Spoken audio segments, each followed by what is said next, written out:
Tahimik ang buong bahay. Tanging ang mahinang ugong lamang ng refrigerator ang bumabasag sa kapayapaan ng madaling araw. Hawak ko ang baso ng mainit na gatas. Ang usok nito ay marahang humahaplos sa aking mukha habang nakatitig ako sa screen ng aking cellphone. Sa gitna ng kadiliman ng aming bagong bodega, kitang-kita sa night vision ng camera ang dalawang figurang pamilyar sa aking paningin. Ang aking asawa at ang aking biyenan. Sila ay abala sa paghukay sa ilalim ng mga luma at maduming sahig. Ang kanilang mga galaw ay mabilis at puno ng pag-iingat. Inilapit ko ang phone sa aking tainga upang mas marinig ang kanilang bulungan. Siguraduhin mo lang, Mark, na hindi magigising ang asawa mo. Ang boses ni Doña Flora ay parang kaskas ng matalas na kuko sa pader, puno ng lason at pag-uutos. Masyadong matalino si Ana. Kapag nalaman niya ang tungkol sa mga dokumentong ito at ang perang nakatago rito, tapos na tayo. Narinig ko ang mahinang paghalahak ni Mark, ang lalaking pinagkatiwalaan ko ng 10 taon ng aking buhay. Huwag kang mag-alala, Ma. Akala ni Ana ay para sa retirement namin ang lahat ng ginagawa ko. Konting pirma na lang sa Special Power of Attorney na ibibigay ko bukas, sa atin ang lahat. At pagkatapos nyon, hayaan mga siya. Itatapon ko rin ang babaeng yan parang basurang wala ng silbi. Parang may humaplos na yelo sa aking mga ugat. Ang gatas na hawak ko ay unti-unting lumalamig. Kasing lamig ng aking puso sa mga sandaling ito. Walang luhang pumatak sa aking mga mata. Sa halip, isang matalim at lohikal na kaisipan ang namuo sa aking utak.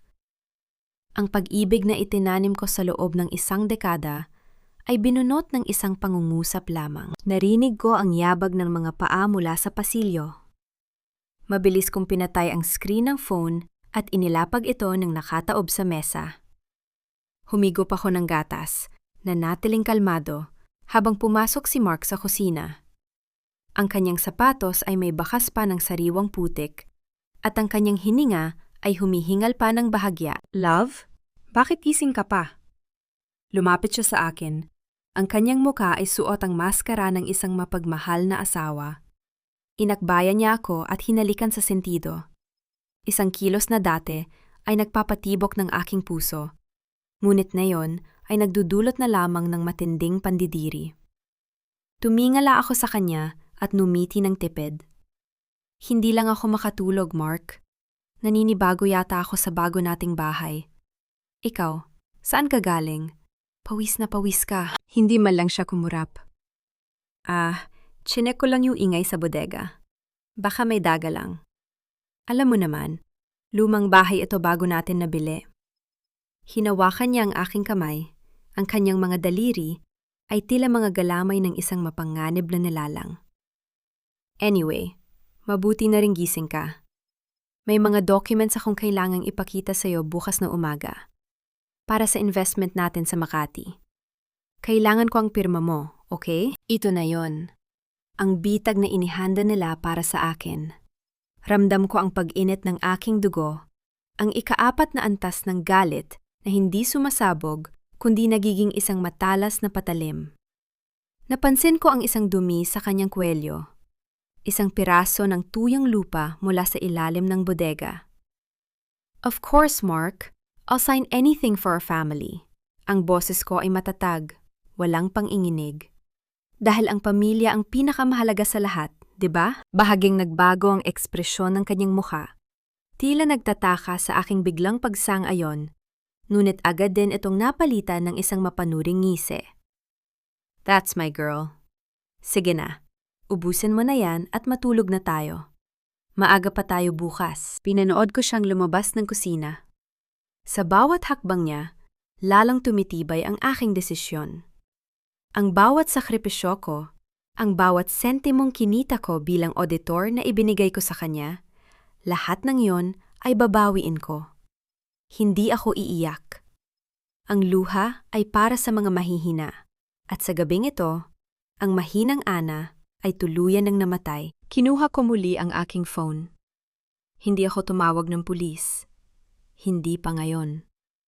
Binuksan ko ang aking private email at isinend ang recording ng kanilang usapan sa isang taong alam kong makakatulong sa akin. Leo, ang bulong ko sa hangin habang tinitignan ang pangalan ng aking kaibigang investigator sa screen. I need you. The game has started. Tumayo ako at dinala ang baso sa lababo. Habang hinuhugasan ko ito, ang tunog ng tubig na tumatama sa baso ay tila isang ritual ng paglilinis. Binura ko ang lahat ng bakas ng aking pag-iral sa kusinang iyon. Bago ako umakyat sa silid, muli kong sinulyapan ang pinto ng bodega sa dulo ng pasilyo. Alam ko ang nakatago doon. Alam ko ang dumi na pilit nilang ibinabaon. Ngunit ang hindi nila alam, ako ang magiging hukom na maghuhukay sa kanilang libingan habang sila ay buhay pa. Humiga ako sa tabi ni Mark. Pinapakiramdaman ang kanyang regular na paghinga. Ang kanyang kamay ay nakapatong sa aking bewang, tila isang nagmamay-ari. Ngunit sa aking isipan, binibilang ko na ang bawat segundo ng kanyang nalalabing kalayaan. Isang malakas na kulog ang gumising sa katahimikan ng gabi, kasunod ng malakas na pagbuhos ng ulan. Ang langit ay tila nakikiramay sa aking paniningil. Bukas, sa pagpirma ko sa mga dokumentong iyon, hindi ang aking ari-arian ang ibibigay ko. Iyon ang magiging unang pahina ng kanilang pagkawasak. Sa gitna ng dilim, dilat ang aking mga mata. Isang malamig na ngiti ang sumilay sa aking mga labi. Mark, Doña Flora, hindi niyo kilala kung sino ang dinala niyo sa bahay na ito. Akala niyo ay tupa ang inyong kasama. Ngunit hindi niyo napansin ang matatalas na pangil na unti-unti nang lumalabas. Ang sikat ng araw na tumatama sa bintana ng aming engrandeng dining room ay hindi sapat upang tunawin ang ginaw na nararamdaman ko. Nakaupo ako sa tapat ng mahabang mesa, pinapanood ang usok mula sa mainit na sinangag. Pumasok si Doña Flora. Ang kanyang suot na mamahaling silk robe ay humahagibi sa sahig habang bitbit ang kanyang rosaryo. Sa bawat paggalaw niya, tila ba may dalang awtoridad na dapat ay luhuran ng lahat. Masyadong maalat ang sinangag na ito, Ana. Ang unang bungad niya matapos ang isang subo. Ibinagsak niya ang kutsara sa porsela ng pinggan na lumikha ng isang matalas na tunog na umalingaw-ngaw sa buong silid. Ilang taon na kayong kasal ni Mark, pero hanggang ngayon, ay hindi mo pa rin makuha ang tamang timpla ng mga simpleng bagay? Kaya siguro hanggang ngayon ay tuyo pa rin ang sinapupunan mo. Isang malaking kahihiyan sa pamilya Villarreal na wala pa kaming tagapagmana. Huminga ako ng malalim. Hinahayaan ng bawat salita niya na dumaan sa aking pandinig, nang hindi hinahayaang sugatan ng aking puso. Kung dati ay iiyak ako o hihingi ng paumanhin, ngayon ay naramdaman ko ang isang kakaibang klase ng kapangyarihan sa aking pananahimik. Pasensya na po, Mama. Marahil ay napadami lang ang timpla ko dahil sa pagod sa pag-aayos ng bahay. Ang sagot ko sa pinakamahinahon na tono. Tumingin ako ng diretso sa kanyang mga mata. Isang bagay na dati ay hindi ko magawa. Eksaktong gumaba si Mark mula sa hagdan. Maayos na ang kanyang suot na pang-opisina. Lumapit siya sa amin at hinawakan ang balikat ng kanyang ina bago naupo sa tabi ko. Ma, stop it.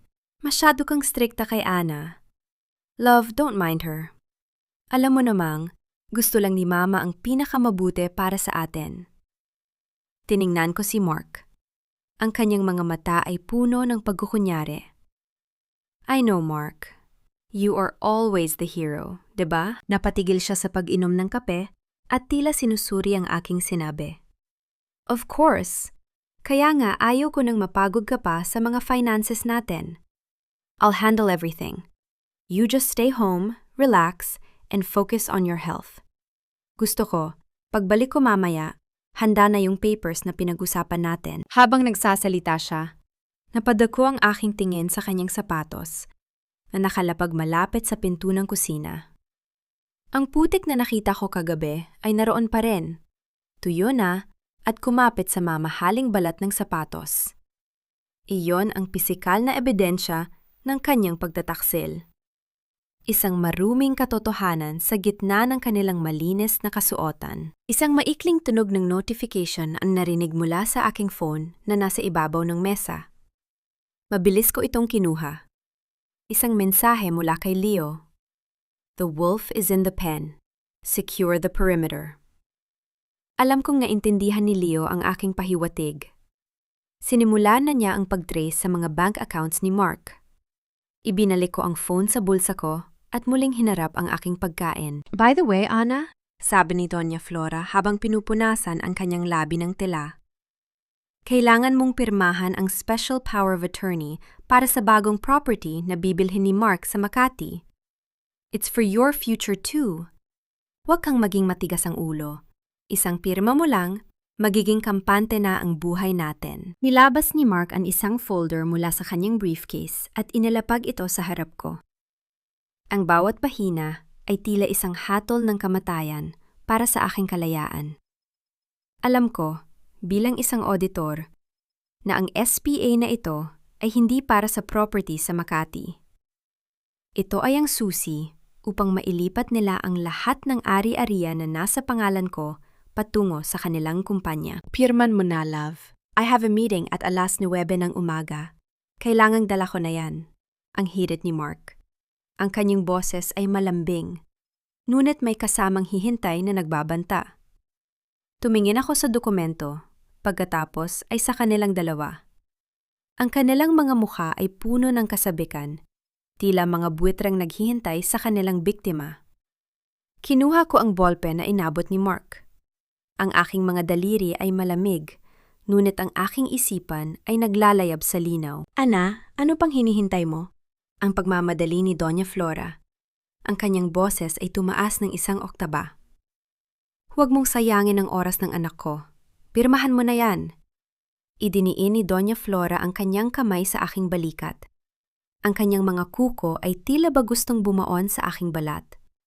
Ang panulat ay nakapatong na sa puting papel. Naghihintay na lamang ng isang hagod upang maisagawa ang kanilang maitim na balak. Tumingala ako kay Doña Flora. Isang matalas na ngiti ang sumilay sa aking mga labi. Mama, why the rush? Sigurado ba kayong ito lang ang kailangang pirmahan? Baka may nakalimutan pa kayong sabihin sa akin. Napatitig sa akin si Mark. Ang kanyang mga mata ay nanlaki ng bahagya. Ang katahimikan sa loob ng dining room ay naging kasing bigat ng tingga. Ang pen na hawak ko ay tila naging isang sandata sa gitna ng aming labanan. Na natin nakapatong ang dulo ng panulat sa puting papel. Tinitigan ko ang bawat letra ng aking pangalan na tila ba isang banyagang salita. Naramdaman ko ang titig ni Mark na bumabaon sa aking sentido at ang mabigat na hininga ni Doña Flora sa aking likuran. Ana, ano pang tinititigan mo riyan? Ang boses ni Mark ay may halong pilit na tawa, ngunit alam kong nairita na siya. Pirma lang yan, love. Hindi yan death warrant. Ngumiti ako ng dahan-dahan at binitawan ng panulat. Pasensya na, Mark. Parang biglang sumakit ang ulo ko. Siguro ay dahil sa puyat kagabi. At tignan mo ito. Itinaas ko ang aking kanang kamay na bahaging nanginginig. Isang acting na madali kong nagawa dahil sa totoong galit na nananalaytay sa akin. Hindi ko yata kayang pumirma ng maayos ngayon. Baka ma-question pa ng bangko kung bakit hindi stroke to stroke ang pirma ko. Nakita ko ang pagkadismaya sa mukha ni Doña Flora. Gusto niya yata akong sakalin sa mga sandaling iyon. Ngunit bago pa siya makapagsalita, tumayo na ako. Iwan mo na lang muna ang folder dito, Mark. Pipirmahan ko ito mamayang hapon pagkatapos kong makapagpahinga at uminom ng gamot. I promise. Nagkatinginan ang mag-ina. Isang tahimik na komunikasyon ang dumaan sa kanilang mga mata. Sa huli, huminga ng malalim si Mark at itinago ang inis. Fine, pero kailangan ko yan bago mag-dinner. Huwag mong kalilimutan, ha? Hinalikan niya ako sa pisingi, isang halik na tila balason na dumidikit sa aking balat, at sabay silang lumabas ni Donna Flora. Pinanood ko ang kanilang sasakyan na lumabas ng gate mula sa bintana. Ang katahimikan na naiwan sa bahay ay tila isang mabigat na kumot. Hindi na ako nag-aksaya ng panahon. Mabilis akong nagtungo sa bodega sa likod ng kusina. Ang hangin dito ay amoy alikabok at lumang kahoy, isang amoy na sumisimbolo sa mabulok na sikretong pilit nilang ibinabaon. Dinala ko ang aking flashlight at lumuhod sa gitna ng silid, eksakto sa lugar kung saan ko sila nakitang naghuhukay sa kamera. Bilang isang auditor, sanay ako maghanap ng mga butas sa mga dokumento. Ngayon, maghahanap ako ng butas sa mismong sahig. Inuso ko ang isang mabigat na shelf na puno ng mga lumang gamit. Ang tunog ng paggaskas ng kahoy sa semento ay tila isang hiyaw sa gitna ng katahimikan. Doon, sa ilalim ng isang makapal na layer ng alikabok, nakita ko ang bahagyang uka sa pagitan ng mga tabla. Ginamit ko ang isang screwdriver upang iangat ang sahig. Isang itim na kahon ang tumambad sa akin. Nanginginig ang aking mga daliri habang binubuksan ito. Sa loob, hindi lamang pera ang nakita ko. May mga pekeng titulo ng lupa, mga dokumentong may mga pirma na halatang ginaya, at isang mahabang listahan ng mga pangalan. Ang aking puso ay tumibok ng mabilis nang mabasa ko ang header ng listahan. Provincial Land Grabbing Project, Phase 1. May nakita rin akong isang ledger. Binuksan ko ito at binasa ang mga entry.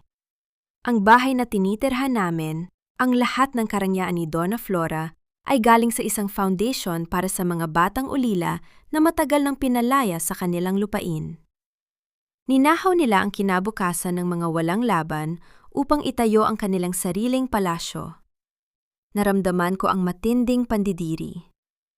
Ang bawat sentimong hawak ko, ang bawat pagkain sa mesang iyon, ay may bahid ng dugo at luha ng mga biktima. Isang resibo ang nahulog mula sa ledger. Pinulot ko ito. Isa itong bill mula sa isang mamahaling hotel. Ang pangalang nakalagay bilang guest ay si Mark Villarreal. Ngunit may kasama siyang isang babae na ang inisyal lamang ang nakalagay, M.E. Sino si M.E.? At bakit may mga bulaklak na ipinadala sa kanya gamit ang aming joint account? Sa gitna ng aking pag-iisip, isang tunog ang bumasag sa aking konsentrasyon. Ang malakas na tunog ng pagbukas ng aming electronic gate. Ang ugong ng makina ng sasakyan ni Mark ay papalapit sa garahe. Bumalik siya. Mabilis kong ibinalik ang ledger at ang mga dokumento sa loob ng kahon. Isinara ko ang takeb at pilit na ibinalik ang tabla ng sahig. Ang aking mga palad ay pinapawisan at ang aking hininga ay nagiging mababaw. Inusog ko pabalik ang shelf, ngunit sa taranta ko, isang lumang plorera ang muntik ng mahulog. Narinig ko ang pagbukas ng pinto sa harapan. Ang mabibigat na hakbang ni Mark ay papasok na sa pasilyo. Ana, love, nasaan ka? Ang boses niya ay malapit na, papunta sa direksyon ng bodega. Nakalok ang pinto ng bodega, ngunit alam kong may duplicate siya. Wala akong mapagtataguan, kundi sa likod ng mga naglalakihang balikbayan box sa sulok. Sumiksik ako sa dilim, pinipigilan ang bawat tunog na maaring lumabas sa aking bibig. Narinig ko ang pagpasok ng susi sa lock ng pinto ng bodega. Ang dahan-dahang pag-ikot ng doorknob ay tila isang tunog ng orasan na nagbibilang ng aking huling sandali bago ako mahuli. Ang tunog ng dahan-dahang pag-ikot ng doorknob ay tila isang babala na humihiwa sa katahimikan ng bodega. Pumasok si Mark. Ang amoy ng kanyang mamahaling pabango ay humahalo sa masangsang na alikabok ng silid. Mula sa aking pinagtataguan sa likod ng mga naglalakihang balikbayan box, nakita ko ang anino ng kanyang mga paa na dahan-dahang lumalapit sa lugar kung saan ko inusog ang shelf. Pinigilan ko ang aking hininga hanggang sa maramdaman ko ang bahagyang pananakit ng aking dibdib. Ang bawat tibok ng aking puso ay tila isang tambol na baka marinig niya sa sobrang lapit. Huminto si Mark. Alam kong tinitignan niya ang sahig. Alam kong napapansin niya ang mga guhit sa alikabok na naiwan ng pag-usog ko sa mabigat na kasangkapan. Ana, ang tawag niya. Ang boses ay mababa at puno ng suspisya. Alam kong nandito ka. Nakita ko ang tsinelas mo sa labas ng pinto. Isang mabilis na kalkulasyon ang gumana sa aking utak. Kung mananatili akong nakatago, mas lalo siyang maghihinala. Kailangan kong lumabas. Ngunit, kailangan kong lumabas sa paraang hindi na iisiping may nalaman ako. Mabilis kong kinuha ang isang lumang album ng litrato, naabot kamay ko lang, at marahang lumabas mula sa dilim. Mark? Ginulat mo naman ako. Ang sabi ko sa boses na bahagyang nanginginig. Sapat lang para isipin niyang natakot ako sa bigla niyang pagpasok. Nandito ka na pala? Akala ko ay nasa meeting ka.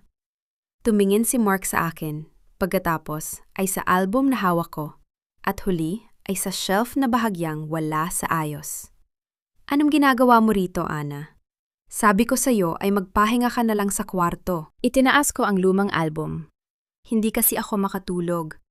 Naisip ko lang hanapin yung mga litrato natin ng bagong kasal tayo. Gusto ko sanang ilagay sa frame para sa anniversary natin. Bakit ka bumalik? May nakalimutan ka ba? Lumapit siya sa akin at hinawakan ang aking braso. Hindi ito ang hawak ng isang nag-aalalang asawa. Ito ay hawak ng isang taong gustong maniguro kung nagsisinungaling ako. Nakalimutan ko ang charger ng laptop ko. Pero Ana, huwag ka nang pabalik-balik dito. Maalikabok at baka kung ano pang mahulog sa'yo. Halika na, lumabas na tayo. Habang inaalalayan niya ako palabas, naramdaman ko ang kanyang panunuring tingin sa sahig na aking hinukay. Salamat sa Diyos at naibalik ko ng maayos ang tabla. Ngunit alam kong hindi na ako maaring bumalik doon ng basta-basta. Nang makaalis siyang muli, hindi na ako nag-atubili. Nagpalit ako ng damit at mabilis na lumabas ng bahay. Nag-book ako ng sasakyan patungo sa isang tagong cafe sa dulo ng Makati, malayo sa mga mata ng mga kakilala namin. Doon ay naghihintay si Leo, ang aking kaibigang investigator na dati ring naging kliyente ko sa accounting firm. Ana, mukha kang nakakita ng multo. Ang bungad ni Leo nang maupo ako sa tapat niya. Inilapag ko ang aking bag at uminom ng tubig ng diretsyo. Higit pa sa multo, Leo, nakakita ako ng mga halimaw na nakatira sa ilalim ng bubong ko. Ikinuwento ko sa kanya ang lahat. Ang nahukay ko sa bodega, ang mga pekeng titulo, ang land grabbing project, at ang inisyal na ME na nakita ko sa resibo ng hotel. Habang nagsasalita ako, unti-unting nawawala ang takot sa aking sistema. Napapalitan ng isang malamig at matalas na determinasyon. Auditor ka, Ana. Alam mo kung paano gumagalaw ang pera? Ang sabi ni Leo habang binubuksan ang kanyang laptop. I've checked the initial files you sent me last night. Mark is not just laundering money. He's using your signature to guarantee loans for his dummy companies. Kapag bumagsak ang mga kumpanyang iyon, ikaw ang hahabulin ng mga creditors. Ikaw ang mababaon sa utang habang sila ay nagtatampisaw sa pera sa ibang bansa. Maramdaman ko ang paninigas ng aking panga. Hindi ko hahayaang mangyari iyon. Hindi lang sila basta mapupunta sa kulungan, Leo. I want to bleed them dry. Gusto kong bago sila isuot ng orange na uniform, wala na silang kahit isang sentimo na maiiwan. That's my girl, ang ngisi ni Leo. Anong plano? Ipagpapatuloy ko ang pagiging masunuring asawa, ang sagot ko habang nakatitig sa kawalan. Pipirmahan ko ang SPA na hinihingi niya, pero papalitan ko ang mga attachment files. Sa halip na ang personal accounts ko ang maging collateral, gagamitin ko ang mga accounts na nakita ko sa ledger sa bodega. I'll divert the flow of their stolen funds into a trust fund for the victims. He thinks he's using me? No. He's just signed his own financial death warrant. Kinuha ko ang phone ko at tiningnan ang aming joint account balance. Isang malakas na pintig ang naramdaman ko sa aking sentido. Leo, may problema, ang sabi ko. Ang boses ko ay biglang naging seryoso. Bakit? May nag-withdraw ng 5 million pesos mula sa joint account namin ni Mark. 10 minuto lang ang nakakaraan. At hindi si Mark ang nag-withdraw. Ang pangalan nakalagay sa transaction record ay Maya Elena. Napatitig si Leo sa akin. M.E. Ang babae sa hotel, 5 million pesos? Iyon ang perang inilaan ko para sa pagpapaopera ng nanay ko kung sakaling lumala ang sakit niya. Ang bulong ko, ang aking mga kamao ay nakakuyom na sa ilalim ng mesa. He didn't just betray me. He stole the life-saving money of my family for his mistress. Tumayo ako mula sa aking upuan. Ang sakit at ang pagkabigla ay tuluyan ng natunaw. Naiwan na lamang ang isang matalim at nakamamatay na layunin. Hindi na ito tungkol sa katarungan lang. Ito ay tungkol sa paniningil na may kasamang interes. Leo, simulan mo na ang pag-trace sa kinaroroonan ni Maya Elena. At hanapin mo ang lahat ng properties na nakapangalan sa kanya.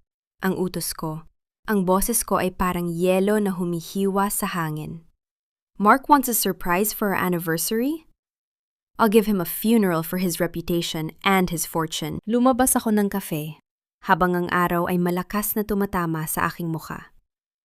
Hindi ako nasisilaw. Sa katunayan, ngayon ko lang nakita ang lahat ng ganito kalinaw. Ang bawat sakripisyo ko, ang bawat luhang pinigilan ko, ay magiging bala na itatanim ko sa puso ng kanilang kasakiman. Pumasok ako sa aming mansyon, habang dala ang isang plastik ng mga prutas. Tila isang asawang walang ibang iniisip, kundi ang kapakanan ng pamilya. Ngunit sa bawat hakbang ko sa makintab na sahig, nararamdaman ko ang bigat ng 5 milyong pisong ninakaw sa akin ni Mark. 5 milyong piso na dapat ay pambayad sa operasyon ng aking ina, na yon ay nasa kamay na ng isang babaeng nagngangalang Maya Elena. Ang bahay ay puno ng ingay. Dumating ang mga kamag-anak ni Doña Flora mula sa probinsya para sa isang biglaang selebrasyon.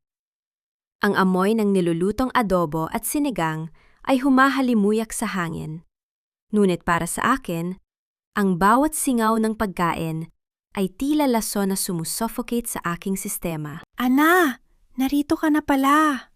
Ang boses ni Doña Flora ay kasing talas ng bago niyang suot na mga alahas. Nakaupo siya sa gitna ng sala, pinalilibutan ng kanyang mga pinsan. Tignan niyo ang manugang ko. Napakaswerte niya kay Mark.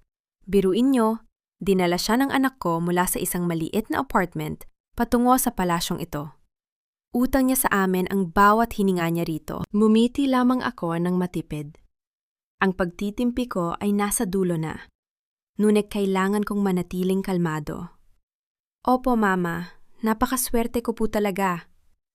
Nagsimula ang hapunan. Ang tunog ng mga kutsara at tinidor na tumatama sa mga porsela ng pinggan ay tila isang orasan na nagbibilang ng nalalabing oras ng kanilang kasinungalingan. Nakaupo si Mark sa dulo ng mesa. Tila isang hari na komportable sa kanyang trono. Mark, ang tawag ko sa gitna ng kanilang malakas na tawanan. Biglang natahimik ang lahat. May itatanong sana ako.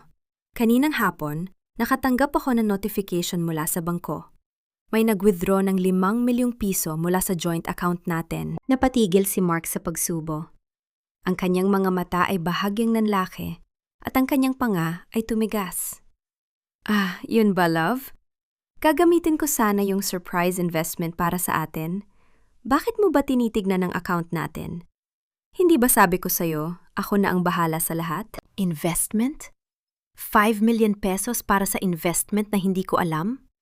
Ang boses ko ay nanatiling pantay, walang halong galit, ngunit ramdam ang lamig. Akala ko ba ay inilaan natin ang perang yon para sa operasyon ni nanay sa susunod na buwan? Dito na pumasok si Donna Flora. Ibinaba niya ang kanyang baso ng wine nang may puwersa. Ana, ano ba namang klaseng pag-uugali yan sa harap ng mga bisita? Pinagdududahan mo ba ang anak ko? Si Mark ang nagpapakahirap para sa bahay na ito. Kung may kinuha siyang pera, siguradong para sa ikabubuti nating lahat yon. Napaka-ungrateful mo namang bata ka. Ma, tama na, ang pa-victim na boses ni Mark. Tumingin siya sa akin na tila ba siya ang ape. Love, nasasaktan ako na ganyan ang tingin mo sa akin. Ginagawa ko ang lahat para mapalago ang pera natin para hindi na tayo mamroblema sa hinaharap. Ang operasyon ng nanay mo? Huwag kang mag-alala, Gagawa ako ng paraan pagdating ng panahon. Tinitigan ko si Mark. Ang mukha niya ay puno ng katapatan, isang katapatang galing sa impyerno. Alam ko ang katotohanan. Alam ko na ang perang iyon ay hindi napunta sa investment, kundi sa isang condominium unit para kay Maya Elena. I see. Surprise investment pala, ang tanging sagot ko. Sana lang ay maging sulit ang investment na yon, Mark. Dahil kapag nawala ang perang yon, hindi lang buhay ni nanay ang nakataya. Lahat tayo mawawalan. Ipinagpatuloy ko ang pagkain ng tila walang nangyari. Ang mga kamag-anak nila ay nagsimulang magbulungan, tinitignan ako ng masama. Para sa kanila, ako ang masamang asawa na walang tiwala sa kanyang matagumpay na kabiyak. Ngunit sa ilalim ng mesa, ang aking kamay ay mahigpit na nakakuyom. Ang bawat salita nila ay naging panggatong sa apoy na dahan-dahang tumutupok sa aking pasensya. Pagkatapos ng hapunan, habang nasa kwarto kami, tumalikod si Mark sa akin upang matulog. Hindi man lang niya ako tinignan. Maya-maya pa, naramdaman ko ang pag-vibrate ng aking phone sa ilalim ng unan. Isang message mula kay Leo. Nang buksan ko ang attachment, tila tumigil ang pag-ikot ng mundo. Isang litrato ni Mark na kuha kaninang hapon lamang. Nakatayo siya sa harap ng isang mamahaling restaurant at sa kanyang tabi ay isang magandang babaeng may bit-bit na mga designer bags. Mga bag na binili gamit ang pirang dapat ay pambugtong sa buhay ng aking ina. Ang babae ay nakasandal sa balikat ni Mark at si Mark naman ay may suot na knitting. Kailanman ay hindi nga naipakita sa akin. Isang text ang sumunod. ME confirms, Maya Elena is the beneficiary of the trust fund Mark set up using your forged signature. Ana, hindi lang pera ang kinuha nila. They are planning to declare you mentally unstable to take full control of your remaining inheritance from your father. Ramdam ko ang panginginig ng aking buong katawan. Hindi dahil sa takot, kundi dahil sa matinding pot na tila sumasabog sa aking dibdib. Tumingin ako sa natutulog na si Mark. Ang kanyang regular na paghinga ay tila isang insulto sa bawat sakripisyong ibinigay ko. Dahan-dahan akong bumangon at lumapit sa bintana. Ang dilim ng gabi ay tila bumabalot sa aming mansyon. Sa aking isipan, isa-isa nang nahuhulog ang mga piraso ng puzzle. Gusto nila akong palabasing baliw? Sige, ipapakita ko sa kanila kung gaano kadelikado ang isang babaeng wala nang natitira, kundi ang kanyang talino at ang kanyang galit. Kinuha ko ang folder ng SPA na iniwan ni Mark sa kanyang table. Gamit ang isang maliit na scanner sa aking phone, mabilis kong kinuha ang bawat detalye ng mga dokumento. Bukas, hindi ang pirma ko ang makukuha niya. Bukas, ang mismong pundasyon ng kanilang kasamaan ang sisimulan kong buwagin. Biglang bumukas ang pinto ng kwarto. Pumasok si Doña Flora na walang pasabi, bitbit ang isang baso ng gatas. Inumin mo ito, Ana. Sabi ni Mark ay hindi ka raw makatulog nitong mga nakaraang gabi. Kailangan mo ito para kumalma ang utak mo. Tinitigan ko ang gatas. Isang puting likido na tila ba walang malay. Ngunit alam ko ang lalong pait na nakatago sa likod ng boses ni Doña Flora. Ang kanyang mga mata ay nanunuri. Naghihintay na inumin ko ang kanyang alok. Salamat, Mama, ang sabi ko habang kinukuha ang baso. Napakaswerte ko talaga sa inyong mag-ina. Palagi niyo akong pinapakalma bago ang malaking bagyo. Tinitigan ko ang baso ng gatas na iniabot ni Donna Flora. Ang puting likido ay tila ba nanunokso. Ngunit sa ilalim ng malamlam na ilaw ng aming kwarto, may nakita akong bahagyang pamumute sa gilid ng baso na hindi natunaw ng maayos. Isang gamot pampatulog o pampakalma? Marahil ay gusto nilang masiguro na hindi ako makakaistorbo sa kanilang mga balak. Inumin mo na, Ana. Sayang ang pagod ko sa pag-akyat dito. Ang pagpupumilit ni Doña Flora. Ang kanyang mga mata ay hindi umaalis sa aking mga labi. Mumiti ako at dinala ang baso sa aking bibig. Ngunit saktong tumunog ang telepono sa bedside table. Sandali lang po, Mama. Baka ang ospital ito para kay nanay. Pagkatalikod ko sa kanya upang abutin ang phone, mabilis kong ibinuhos ang gatas sa malaking paso ng halaman sa tabi ng bintana. Ang puting likido ay dahan-dahang hinigop ng tuyong lupa, isang lihim na baon na ngayon sa ilalim ng mga dahon. Hinarap ko siya muli, bikbit ang basong wala ng laman. Salamat, Mama. Masarap po ang timpla nyo. Nang makaalis ang matanda na may ngiti ng tagumpay, hinarap ko ang gabi ng dilat ang mga mata. Hindi ako natulog. Sa halip, ginugol ko ang bawat minuto sa pag-aaral ng mga bank records na ipinadala ni Leo. Natuntun namin ang address ng kondo ni Maya Elena sa Bonifacio Global City. Kinabukasan, sa halip na pumunta sa aking opisina, nagtungo ako sa gusaling iyon. Mula sa malayo, nakita ko si Mark. Lumabas siya mula sa lobby ng kondo kasama ang isang babae, si Maya Elena. Hindi siya mukhang kontrabida sa mga pelikula. Sa halip, mukha siyang isang mahinhin at kawawang secretary na kailangang protektahan. Nakasuot siya ng isang mamahaling relong Rolex. Ang relong dapat ay reward ko sa aking sarili matapos ang 10 taon sa audit firm. Ngunit ngayon ay kumikinang sa kanyang manipis na braso. "You look tired, Mark. Let me handle the paperwork today." Narinig kong sabi ni Maya sa isang malambing na tono habang inaayos ang kurbata ni Mark. "What would I do without you, Maya? Buti na lang at nandyan ka. Hindi tulad sa bahay, puro hinala at sakit ng ulo ang naratnan ko." Sagot ni Mark bago hinalikan ang kamay ng babae. Ramdam ko ang pag-akyat ng pait sa aking lalamunan. Ngunit hindi ko hinayaang lumabas ang anumang tunog. Pinanood ko silang sumakay sa sasakyan at umalis. Hindi ako nagpadaig sa selos. Sa halip, naisip ko ang bawat sentimong ginastos nila. Ang bawat haplos ni Mark sa babaeng yon ay may katumbas na halaga na babawiin ko ng may interes. Nagpasya akong pumunta sa opisina ni Mark nang walang pasabi. Bit-bit ko ang isang paper bag ng kape at pastries. Pagpasok ko sa lobby, sinalubong ako ng mga empleyadong may halong gulat at kaba sa kanilang mga mata. Dumiretso ako sa tapat ng table ni Maya Elena. Napatayo ang babae, halatang gulat na makita ako. "Mrs. Villarreal! Good morning po." "Wala po si Sir Mark. Nasa meeting po siya sa labas." Bumiti ako sa kanya, ang aking pinakamagandang corporate smile. "It's okay, Maya. Tinalhan ko lang kayo ng kape. By the way, napakaganda ng relo mo. Galing ba yan sa bonus? Parang hindi yata kaya ng sahod ng isang secretary ang ganyang kalaking brand." Namutla si Maya at pilit na itinago ang kanyang braso sa ilalim ng mesa. Regalo po ito ng tito ko, ma'am.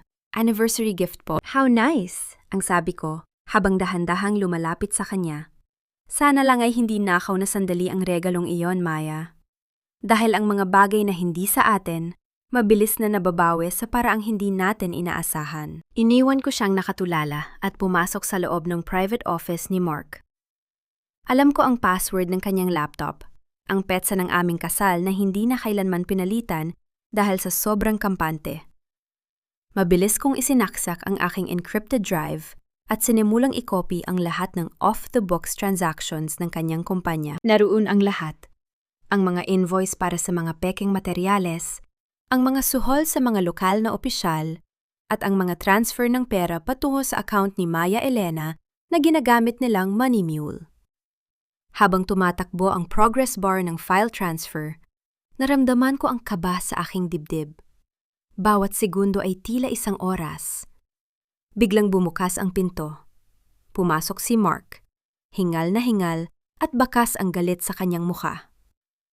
"Ana, anong ginagawa mo rito sa laptop ko?" Mabilis kong hinila ang drive at itinago sa aking palad. Sabay harap sa kanya nang may malamig na ngiti. "Hinahanap ko lang ang file ng SPA na pinapirmahan mo sa akin, Mark. Sabi mo kasi ay kailangan mong dalhin sa Makati. Naisip ko lang na baka may mali sa mga attachments, kaya gusto kong i-double check bilang auditor nyo." Lumapit si Mark sa akin. Ang kanyang mga mata ay naniningkit sa suspisya. Hinawakan niya ang aking braso ng mahigpit. Mas mahigpit kaysa sa karaniwan. "Hindi mo kailangang pakialaman ng trabaho ko, Ana. Sabi ko sa'yo, stay at home and relax. Bakit ba ang tigas ng ulo mo? Tumingin ako ng diretso sa kanyang mga mata, hindi kumukurap. Bakit, Mark? May itinatago ka ba sa asawa mo na hindi ko dapat makita? Ang tensyon sa pagitan namin dalawa ay tila isang kuryenteng handang sumabog. Sa labas ng salamin na dingding ng kanyang opisina, nakita ko si Maya Elena na nakatitig sa amin, puno ng takot at pag-aalala. Umuwi ka na, Ana. Ngayon na. Ang utos ni Mark sa isang boses na pumapalakpak sa galit. Fine, uuwi na ako. Ang sagot ko habang kinukuha ang aking bag. Pero Mark, huwag mong kalimutan na sa bawat transaksyon may laging naiiwan na trail. At bilang asawa mo, ako ang pinakamagaling na tracker na nakilala mo. Lumabas ako ng opisina nang hindi lumilingon. Ramdam ko ang kanyang titig na sumusunod sa akin. Pagdating ko sa elevator, agad kong tiningnan ang aking drive. Tapos na ang transfer. Hawak ko na ang leeg ng kanilang kumpanya. Ngunit bago pa sumara ang pinto ng elevator, nakita ko si Donna Flora na naglalakad sa pasilyo. May kasamang isang lalaking nakauniporme ng pulis. Hindi ito basta-bastang pulis. Ito ang hepe na madalas nilang katransaksyon. At tila may itinuturo sila sa direksyon ng opisina ni Mark. Isang malakas na pintig ang naramdaman ko sa aking puso. Mukhang hindi lang ang pera ko ang balak nilang kunin. Mukhang may mas malalim pa silang plano para sa akin na yung gabi. Pagpasok ko pa lang sa pintuan ng mansyon, sinalubong na ako ng malamig na hangin ng aircon at ang mas malamig pang titig ni Doña Flora. Nakaupo siya sa kanyang paboritong silya. Hawak ang rosaryo na tila ba isang banal na obligasyon. Pero ang kanyang mga mata ay nagniningas sa galit ng isang haring malapit ng maagawan ng korona. Sino ka ba sa akala mo, Ana? Ang boses niya ay parang latigo na humahampas sa katahimikan ng sala. Pumunta ka sa opisina ni Mark para hiyain siya? Para pagbintangan ng kanyang secretary? Wala ka talagang utang na loob. Ibinaba ko ang aking bag sa mesa nang walang ingay. Nanatiling diretsyo ang aking likod. Wala akong hinihiya, Mama. Nagdala lang ako ng kape. Masama na ba ang maging maalagang asawa? Tumayo si Doña Flora. Ang kanyang muka ay namumula na sa galit. Lumapit siya sa akin at itinuro ang aking muka. Huwag mo akong pilosopohin. Kinuha ka namin mula sa isang pamilyang halos walang makain. Pinag-aral ka ni Mark, binihisan, at dinala sa antas na hindi mo man lang mapapanaginipan. Pagkatapos ngayon, sisirain mo ang reputasyon niya dahil lang sa selos? Napakawalang hiya mo. Bigla siyang napahawak sa kanyang dibdib. Ang kanyang hininga ay naging mabilis at tila kinakapos. Diyos ko, ang puso ko. Mark! Mark, ang asawa mo! Pinapatay ako sa sama ng loob! Mabilis na tumakbo si Mark mula sa itaas ng hagdan. Inalalayan niya ang kanyang ina habang binibigyan ako ng isang tingin na puno ng poot. Ano na naman ang ginawa mo, Ana? Hindi mo ba nakikitang may sakit si Mama? Bakit ba kailangang palagi mo kaming binibigyan ng problema? I'm just asking for transparency, Mark. Ang malamig kong sagot. Kinuha ko ang isang baso ng tubig at dahan-dahang isinalin ito. Walang pang-inginig sa aking kamay. Lumapit ako at inabot ang baso kay Doña Flora nang walang kahit anong emosyon sa aking muka. Inumin mo ito, Mama. Sayang naman ang pag-arte nyo kung bigla kayong mawawala ng malay bago nyo matapos ang inyong linya. Napatigil si Doña Flora sa kanyang paghingal. Ang kanyang mga mata ay nanlaki sa gulat. Hindi niya inaasahan na ang tuta na binihisan nila ay marunong ng mga gat ng diretso sa lalamunan. Umakyat ka na sa kwarto, Ana. Ngayon na! Ang sigaw ni Mark. Ang kanyang boses ay pumapalakpak sa galit. Hindi ako sumagot. Tumalikod ako at umakyat sa taas. Pagkapasok ko sa kwarto, agad kong nilock ang pinto. Hindi na ako ang Ana na iiyak sa sulok dahil sa utang na loob. Ang utang na sinasabi nila ay matagal ko nang nabayaran sa bawat sentimong kinita ko na kinuha nila. At sa bawat gabing nagsilbi ako sa kanila nang higit pa sa isang katulong. Binuksan ko ang aking laptop. Gamit ang mga credentials na nakuha ko mula sa computer ni Mark kanina, pumasok ako sa kanilang hidden ledger. Nakita ko ang mga titulo ng lupa na ilegal nilang kinuha sa mga magsasaka sa probinsya. Gamit ang aking kasanayan bilang isang auditor, sinimulan ko ang paglipat ng mga assets. Hindi ko ito ililipat sa pangalan ko. Ililipat ko ito sa isang blind trust na ang mga benepisyaryo ay ang mga pamilyang ninakawan nila. Isang digital na trail ang aking ginagawa. Isang trail na magmumukhang si Mark mismo ang nag-donate ng lahat bilang guilt offering bago siya tuluyang bumagsak. Habang tumatakbo ang mga command sa screen, narinig ko ang mahinang bulungan sa labas ng pinto. "Sigurado ka ba, Ma? Ang hepe na ang bahala?" Ang tanong ni Mark. "Oo," sagot ni Doña Flora. Ang boses ay wala na ang bakas ng heart attack. Kailangang masigurado na hindi siya makakapagsalita. Isang pirma na lang sa dokumentong hawak ni Hepe, maededeklara na nating mentally unstable ang babaeng yan. Dadalhin siya sa pasilidad na tayo ang may kontrol. Doon, mabulok siya hanggang sa makuha natin ang huling mana niya. Naramdaman ko ang panlalamig ng aking balat. Pero hindi ito takot.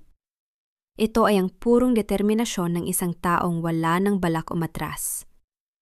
Sinigurado ko ang huling transfer ng 5 milyong piso, ang perang ninakaw ni Mark, pabalik sa account ng aking ina. Pero sa paraang magmumukhang galing ito sa isang charitable anonymous donor. Eksaktong natapos ang lahat ng makarinig ako ng malakas na katok sa pintuan ng mansyon. Hindi ito ang karaniwang katok ng mga bisita. Ito ay ang mabigat at otoritibong katok ng mga taong may dalang kapangyarihan. Mabilis kong isinara ang aking laptop at itinago ito sa ilalim ng kutson. Lumabas ako ng kwarto at tumingin sa ibaba mula sa pasilyo ng ikalawang palapag. Nakita ko si Mark na binuksan ng pinto, may suot ng ngiting tagumpay. Marahil ay iniisip na ang hepe na ang dumating para sa akin. Ngunit ang pumasok ay hindi ang hepe na kasabwat nila. 3 lalaking nakauniporme ng pulis, pero ang kanilang mga tsapa ay galing sa Anti-Graft and Corrupt Practices Division. Ang kanilang mga mukha ay seryoso at walang bahid ng pakikipagkaibigan. "Mr. Mark Villarreal?" Ang tanong ng namumunong opisyal. Ang boses ay umalingaw-ngaw sa buong mansyon. "Oo, ako nga. Bakit?" Ang nauutal na sagot ni Mark. Nawala ang kanyang pagka-arogante sa isang segundo. "Hinahanap po namin kayo. May warrant kami para sa inyong pag-aresto tungkol sa kasong land grabbing at large-scale estafa. Kasama na rin po ang inyong ina, si Doña Flora Villarreal." Nakita ko ang pagbagsak ng balikat ni Mark. Sa likuran niya, si Doña Flora ay tuluyan ng napaupo sa sahig. Ang kanyang rosaryo ay kumalat ang mga butel sa makintab na tiles. Tumingin ako sa kanila mula sa itaas. Ang aming mga mata ay nagtagpo. Sa gitna ng kaguluhan, isang maliit na ngiti ang sumilay sa aking mga labi. Niting kasing talas ng isang labaha. Ang bitag na inihanda nila para sa akin ay naging sarili nilang kulungan. Ang malakas na tunog ng mga yabag ng sapatos ng mga pulis sa aming marmol na sahig ay tila isang martilyo na dumudurog sa bawat pangarap na binuo ni na Mark at Doña Flora. Nanatili akong nakatayo sa itaas ng hagdan. Ang aking mga kamay ay dahan-dahang nakahawak sa railings, habang pinapanood ang unti-unting pagguho ng kanilang mundo. "Anong ibig ninyong sabihin? Hindi maaari ito. May maling impormasyon kayo." Ang sigaw ni Mark ay puno ng desperasyon. Ang kanyang boses ay pumiyok sa takot, habang ang malamig na bakal ng posas ay sumasara sa kanyang mga pulso. Ang tunog ng paglock ng bakal ay umalingaw-ngaw sa buong sala, isang hatol na wala ng bawian. "Mayroon kaming sapat na ebidensya, Mr. Villarreal. Ang lahat ng transaksyon ng inyong kumpanya sa nakalipas na 5 taon ay nasa kamay na namin. Kasama na ang mga illegal na paglilipat ng titulo ng lupa sa probinsya." Ang boses ng opisyal ay kasing tigas ng bato. Doña Flora, na kanina lang ay parang reyna kung umasta, ay nakasalampak na ngayon sa sahig. Ang kanyang mamahaling seda na damit ay nadidikit sa malamig na tiles. at ang mga butil ng kanyang rosaryo ay nagkalat sa paligid niya, tila mga luha ng pagsisisi na huli na ang lahat. Tumingala siya sa akin. Ang kanyang mukha ay punong-puno ng put at pagkabigla. Ikaw ang may gawa nito, di ba? Ang kanyang boses ay nanginginig, hindi dahil sa sakit ng puso, kundi dahil sa matinding hiya at galit. Walang hiya ka, Ana. Kami ang nagbigay sa'yo ng lahat. Ganito mo bababayaran ang utang na loob mo sa amin? Dahan-dahan akong bumaba ng hagdan. Ang bawat hakbang ko ay may ritmo, isang marahang paspas na tila musika sa gitna ng kanilang kaguluhan. Huminto ako sa harap nila. Sapat lang ang layo upang hindi ako madampian ng kanilang dumi. Ang utang na loob, Mama, ay ibinibigay sa mga taong may loob.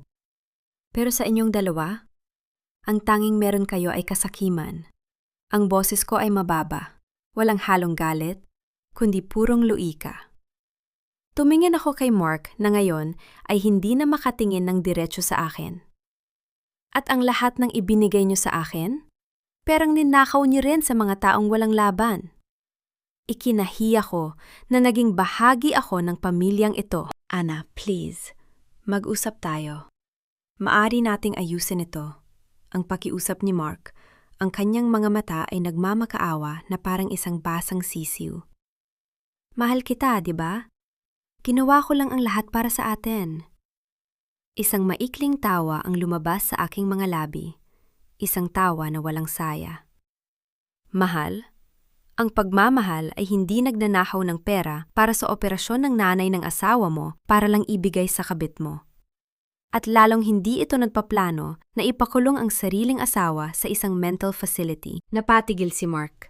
Nanlaki ang kanyang mga mata nang ma-realize na alam ko ang lahat. Ang kanyang huling alas ay naging abo na sa harap niya. Dalhin na sila, ang utos ng opisyal.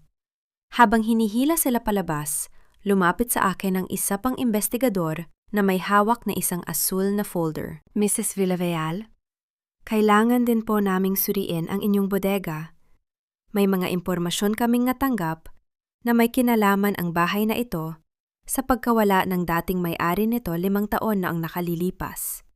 Ang sabi ng investigador, naramdaman ko ang biglang panalamig ng aking dibdib. Ang bodega. Alam ko ang tungkol sa mga dokumento, pero ang tungkol sa pagkawala ng dating may-ari? Ibang usapan na yon. Sumunod ako sa kanila patungo sa likod ng bahay. Ang bawat paghakbang sa madilim na pasilyo ay tila ba nagpapabigat sa hangin. Binuksan nila ang pinto ng bodega. Gamit ang kanilang malalakas na flashlight, sinimulan nilang suriin ang bawat sulok. Ang amoy ng alikabok at pagkabulok ay mas matapang kaysa nang huli akong pumasok dito. Huminto ang isang pulis sa eksaktong lugar kung saan ko nakita ang ukas sa sahig. Sir, may kakaiba rito, ang tawag niya.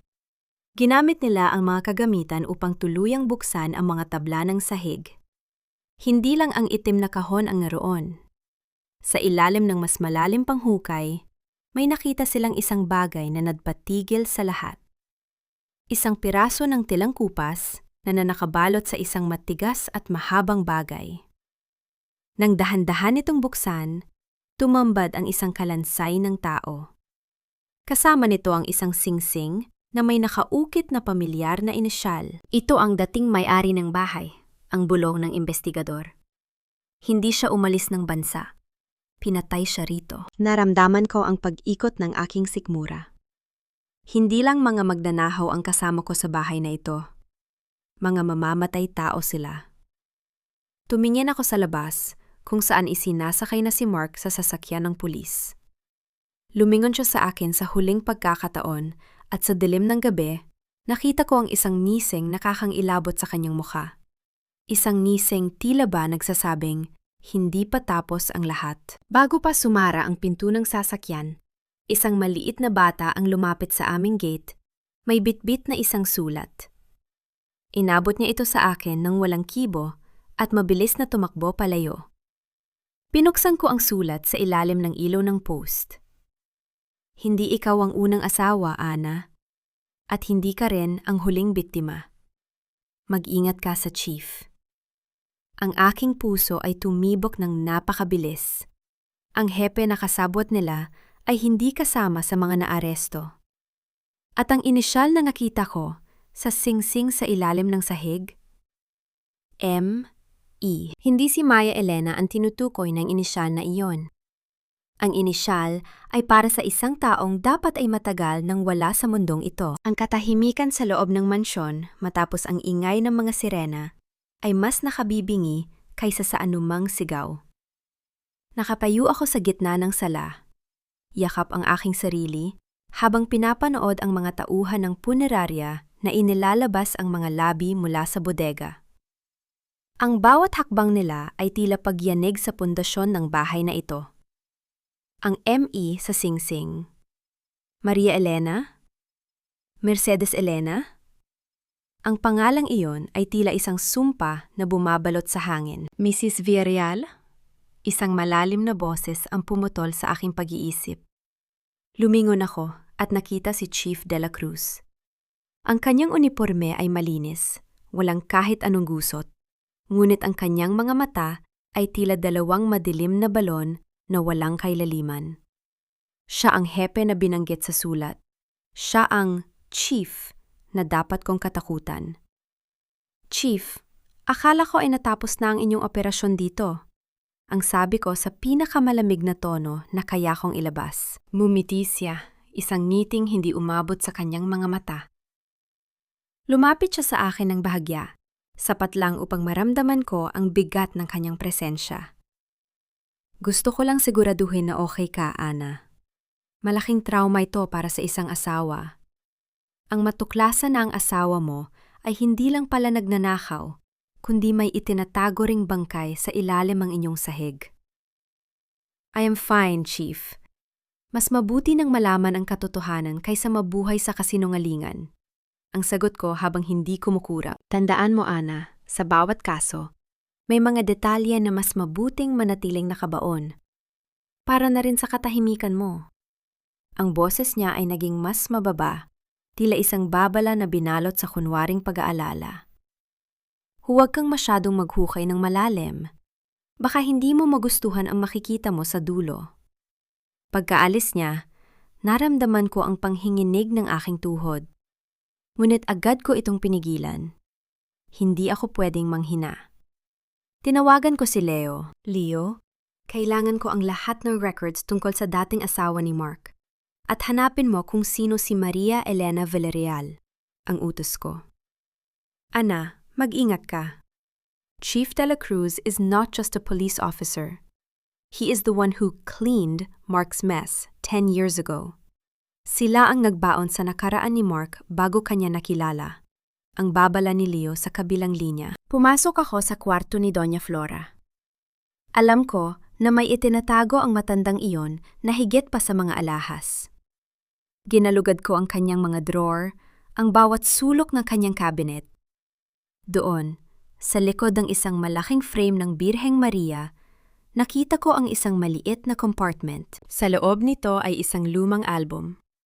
Punong-puno ito ng mga litrato ni Mark noon kabataan niya. Ngunit sa bawat litrato, may isang babaeng laging kasama niya. Isang babaeng may inosenteng mukha, kasing edad ko rin. At sa likod ng bawat litrato, may nakasulat na petsa at isang maikling mensahe. Para sa aking mahal na Maria Elena, ang tunay na reyna ng Villarreal. Napatigil ako nung makita ang huling litrato sa album. Isang litrato ng kasal. Hindi ito ang kasal namin ni Mark. Isang kasal na naganap sa probinsya, 10 taon na ang nakalilipas. At ang babae sa litrato? Suot niya ang singsing na nakita sa kalansay sa bodega. Isang malamig na realization ang tumama sa akin. Maria Elena was the first wife. Mark and Doña Flora didn't just rise from poverty. They killed the real owner of the fortune to take everything.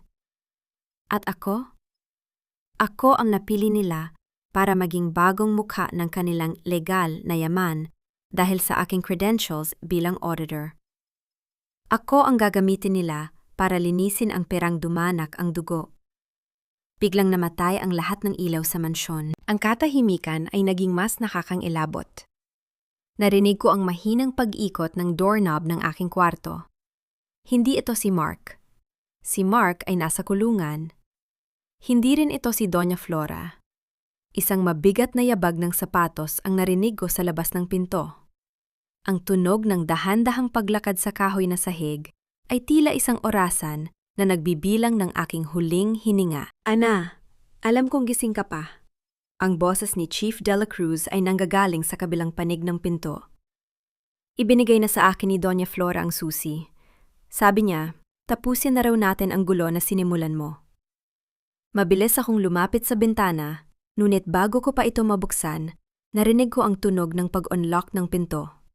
Ang liwanag ng isang flashlight ay tumama sa aking likuran. Masyado kang maraming nalaman, Ana. Ang sabi ng chief, habang dahan-dahang pumasok sa kwarto, hawak ang kanyang baril. Sayang, you could have been the queen of this empire. Pero pinili mong maging bida sa sarili mong trahedya. Tumingin ako sa kanya. Ang aking puso ay tumitibok niyang mabilis, ngunit ang aking isipan ay nanatiling kasing talas ng labaha. Hawak ko sa aking likuran ang folder na nakuha ko mula sa kwarto ni Doña Flora. Chief, akala mo ba ay wala akong backup? Ang hamon ko. Ang aking boses ay hindi nanginginig. The moment you entered this room, a live feed is being sent to the National Bureau of Investigation. Every word you say is being recorded. Napatigil siya.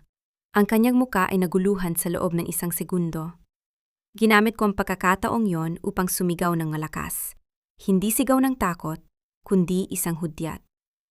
Nayon na! Isang malakas na pagkabasag ng salamin ang narinig mula sa ibaba, kasunod ng mga boses na naguutos na sumuko ang lahat. Ang mga asul at pulang ilaw ay muling sumilay sa labas ng bintana. Ang liwanag mula sa mga tactical flashlight ng National Bureau of Investigation ay parang mga matalim na espada na humiwa sa kadiliman ng aking silid. Narinig ko ang malakas na pagbagsak ng katawan ni Chief De La Cruz sa sahig, habang mabilis siyang dinagamba ng mga operatiba.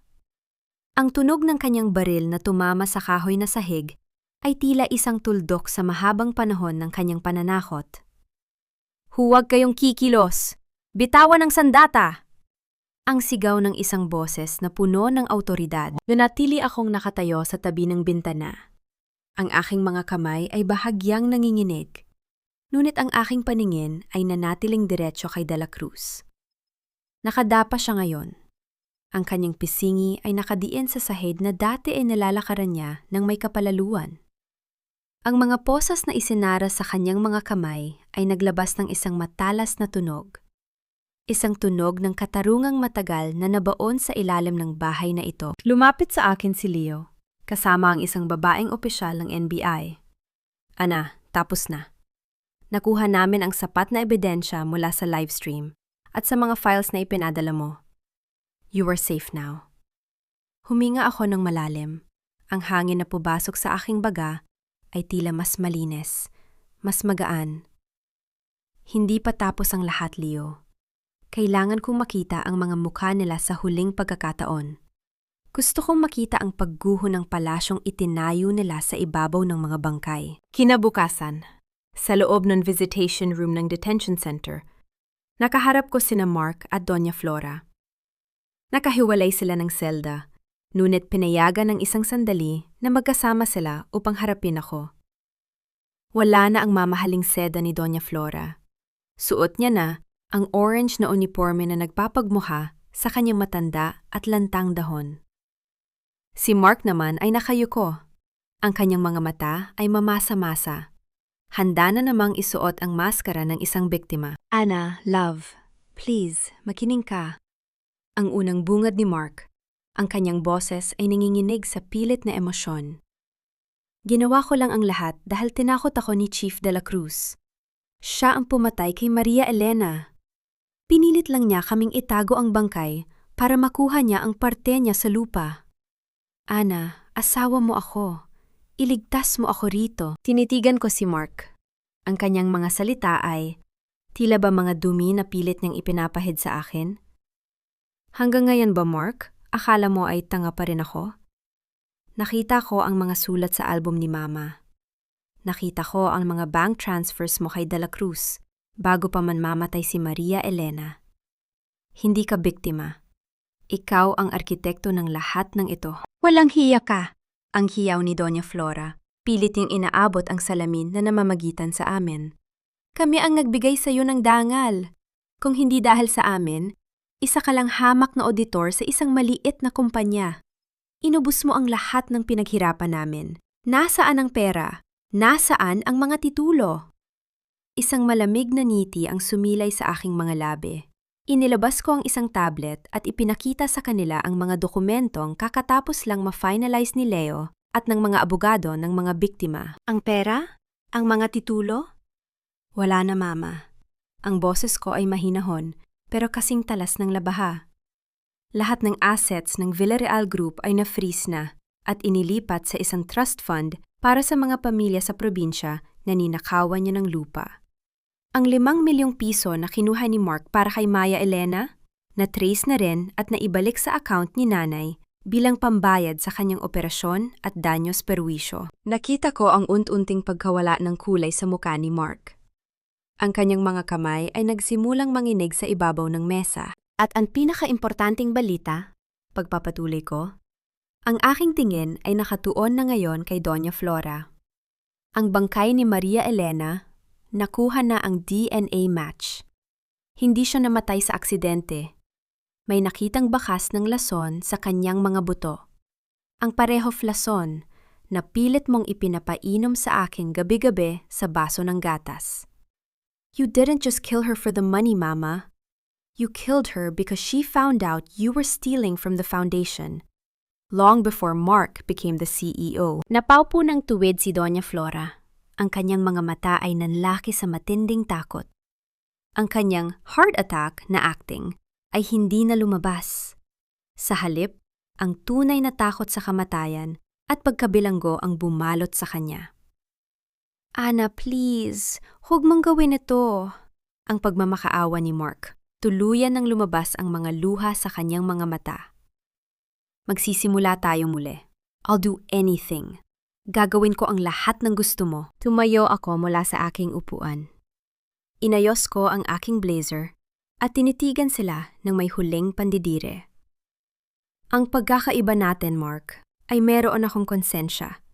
At ang konsensyang iyon ang magsasara ng pintong ito sa inyong dalawa habang buhay. You wanted me to be a martyr? Sorry, but I chose to be a queen. At ang reynang ito ang mismong magtatapon ng susi ng inyong kulungan. Sa aking pagtalikod, narinig ko ang malakas na pag-iyak ni Mark at ang mga mura ni Doña Flora na unti-unting nawawala habang papalayo ako sa visitation room. Ang tunog ng aking mga takong sa semento ay tila isang martilyo na nagtatapos sa huling kabanata ng kanilang kasamaan. Paglabas ko ng gusali, sinalubong ako ng mainit na sikat ng araw at ang sariwang hangin ng kalayaan. Nakasandal si Leo sa kanyang sasakyan. May dalang isang tasa ng kape. Ano nung plano mo, Ana?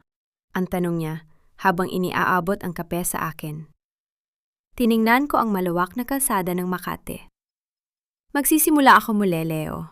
Pero sa pagkakataong ito, ang itatayo ko ay hindi nagawa sa kasinungalingan. I'll start my own auditing firm. Isang kumpanya na magsisilbi para sa mga taong kailanman ay hindi nagkaroon ng boses laban sa mga katulad ni Mark. Hinawakan ko ang aking kwintas. Isang maliit na pendant na may inisyal na A. Para sa Ana. Para sa aking sarili. Sa unang pagkakataon, sa loob ng 10 taon, naramdaman ko ang tunay na kapayapaan. Ang bagyo ay lumipas na, at ang tanging naiwan ay ang matibay na pundasyon ng aking sariling pagkatao. Tara na, Leo, ang sabi ko habang sumasakay sa sasakyan. Marami pa tayong dapat gawin. Ang katarungan ay nagsisimula pa lang. Habang umaandar ang sasakyan papalayo sa detention center, hindi na ako lumingon pa. Ang nakaraan ay nabaon na kasama ng mga kalansay sa ilalim ng sahig. Ngayon, ang tanging mahalaga ay ang hinaharap na ako mismo ang may hawak. Isang hinaharap na puno ng liwanag, katotohanan, at tagumpay. Isang taon na ang lumipas mula nang huli kong matapakan ang bakuran ng mansyong iyon na puno ng mga kalansay at kasinungalingan. Ngayon, habang nakatayo ako sa balkonahe ng aking bagong opisina sa Makati, tinitingnan ko ang paglubog ng araw na nagbibigay ng kulay ginto sa mga nagtataasang gusali. Ang hangin ay hindi na amoy alikabok. Ito ay sariwa, malaya, at puno ng pag-asa. Ang aking kumpanya, ang AV Strategic Audit at Consulting, ay mabilis na nakilala sa industriya. Hindi dahil sa apelidong Villarreal na matagal ko nang ibinagsak, kundi dahil sa aking sariling kakayahan at integridad. Ang mga kliyente ko ay mga taong naniniwala na ang katarungan ay nagsisimula sa tamang pagsusuri ng katotohanan. Ma'am Ana, narito na po ang mga dokumento para sa foundation. Ang malambing na boses ng aking bagong assistant ang pumutol sa aking pag-iisip. Mumiti ako sa kanya. Ang Maria Elena Memorial Trust ay opisyal na ring nagsimula. Ang lumang mansyon ni na Mark ay wala na. Ipinagiba ko ito at ang lupain ay ginawang isang luntiang kanlungan para sa mga kababaihan at mga batang biktima ng pang-aabuso at lunsod-agaw. Ang sahig na dati ay nagtatago ng bangkay. Ngayon ay tinatapakan na ng mga batang naglalaro at nag-aaral para sa kanilang kinabukasan. Narinig ko ang mahinang pagtunog ng aking cellphone sa ibabaw ng mesa. Isang video call mula sa aking nanay. Pagbukas ko ng screen, nakita ko ang kanyang masiglang muka habang nasa hardin ng aming bagong bahay sa Tagaytay. Anak, tignan mo ang mga rosas ko, namumukadkad na silang lahat, ang masayang balita ni nanay. Ang kanyang operasyon ay naging matagumpay, at ang kanyang katawan ay tuluyan ng nakabangon mula sa sakit. Napakaganda nila, Nay. Parang kayo. Ang sagot ko, nang may tunay na ngiti sa aking mga labi. Ang makita siyang malusog at payapa ay ang pinakamalaking tagumpay na nakamit ko sa buong buhay ko. Matapos ang tawag, sumandal ako sa aking upuan. Paminsan-minsan, nakakatanggap pa rin ako ng balita tungkol sa mga Villarreal. Si Mark at Doña Flora ay nananatili sa loob ng pambansang bilangguan. Balita ko, si Doña Flora ay tuluyan ng nawalan ng bait, palaging bumubulong sa hangin tungkol sa mga nawawalang alahas at baso ng gatas. Si Mark naman ay iniwan na rin ng lahat, kabilang na si Maya Elena na mabilis na tumakas palayo matapos makuha ang lahat ng impormasyong kailangan ng NBI. Sila ay nakalimutan na ng mundong dati ay pilit nilang kinokontrol. Ang kanilang yaman ay naglaho, ang kanilang dangal ay naging abo, at ang tanging naiwan sa kanila ay ang malamig na rehas ng kanilang mga pagkakamali. Isang marahang katok sa pinto ang muling narinig. Pumasok si Leo, bit-bit ang 2 tasa ng kape. Wala siyang suot na uniforme ngayon, isang simpleng t-shirt at maong lang. Ngunit ang kanyang mga mata ay nananatiling mapagbantay at tapat. Huling kape bago ang weekend, ang alok niya habang inilalapag ang tasa sa aking mesa. Salamat, Leo, para sa lahat. Ang sabi ko habang kinukuha ang kape. Ang amoy nito ay matapang at nakagigising, kasing tapang ng landas na pinili naming tahakin. Alam mo, Ana, marami ang nagtatanong kung bakit hindi mo sila pinatawad ng mas maaga, kung bakit naging ganon kakalamig at kabilis kumilos. Ang sabi ni Leo habang nakatingin din sa labas ng bintana. Huminga ako ng malalim at naramdaman ang init ng tasa sa aking mga palad. Ang pagpapatawad, Leo, ay para sa mga taong nagsisisi. Pero ang katarungan, iyon ay para sa lahat. Hindi ako naging malupit. Naging matapat lang ako sa sarili ko. Pinili kong putulin ang tanikala ng utang na loob na pumatay sa aking pagkatao sa loob ng 10 taon. I was not a victim seeking revenge. I was a professional seeking balance. Tumingin sa akin si Leo nang may paghanga. And you achieved it. More than anyone I know. Habang iniinom namin ang aming kape sa gitna ng dapit hapon, naramdaman ko ang isang malalim na katahimikan sa aking kalooban. Ang sugat ng nakaraan ay naroon pa rin. Ngunit ito ay tuyo na at nagsisilbi na lamang na paalala ng aking lakas. Natutunan ko na ang tunay na kapangyarihan ng isang babae ay hindi nasusukat sa kung gaano kalaki ang kanyang pagtitiis, kundi sa kung gaano kabilis niyang kayang tumayo at talikuran ang mga taong hindi nararapat sa kanyang presensya. Ang pagiging naway martir ay isang lumang kwento na hindi ko na muling babasahin. Tiningnan ko ang aking sarili sa refleksyon ng salamin ng bintana. Ang babaeng nakikita ko ay hindi na ang Ana na takot magkamali. Siya na ang Ana na may hawak ng sarili niyang kapalaran. Isang auditor ng sariling buhay na marunong magbalanse ng emosyon at lohika at marunong mag-audit ng mga taong dapat manatili o dapat nang burahin sa kanyang ledger. Sa huling pagkakataon, bago ko isarang ilaw ng aking opisina, bumulong ako sa hangin para kay Maria Elena at para sa lahat ng mga babaeng nabaon ang boses sa ilalim ng sahig ng takot. Tapos na ang gabi, malaya na tayo. Lumabas ako ng gusali ng may matatag na hakbang. Ang tunog ng aking sapatos sa semento ay hindi na tunog ng kaba, kundi tunog ng isang bagong simula.